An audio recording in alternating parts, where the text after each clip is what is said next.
America China మధ్య tariff war ముదురుతోంది.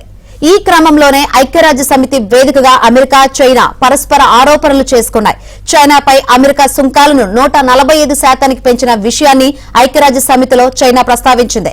America వాణిజ్య ధోరణి బెదిరింపులు, బ్లాక్ మెయిల్ తో కూడినట్లుగా ఉందని చైనా విమర్శించింది. అమెరికా అధ్యక్షుడు ట్రంప్ తన నిర్ణయాలతో ప్రపంచ ఆర్థిక క్రమాన్ని దెబ్బతీస్తున్నారని వ్యాఖ్యానించింది.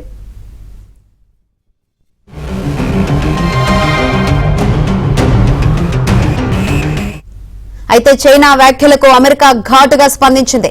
ప్రపంచం చైనా వాదనలు వినకుండా ఆ దేశం చేస్తున్న పనులు ఎలాంటివో చూడాలంటూ అగ్రరాజ్యం కౌంటర్ ఇచ్చింది.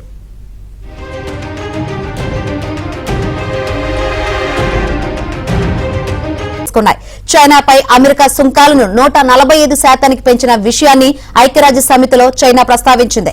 అమెరికా వాణిజ్య ధోరణి బెదిరింపులు, బ్లాక్ మెయిల్ తో కూడినట్లుగా ఉందని చైనా విమర్శించింది. అమెరికా అధ్యక్షుడు ట్రంప్ తన నిర్ణయాలతో ప్రపంచ ఆర్థిక క్రమాన్ని దెబ్బతీస్తున్నారని వ్యాఖ్యానించింది.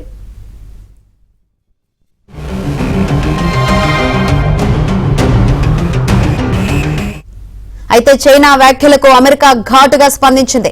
ప్రపంచం చైనా వాదనలు వినకుండా ఆ దేశం చేస్తున్న పనులు ఎలాంటివో చూడాలంటూ అగ్రరాజ్యం కౌంటర్ ఇచ్చింది.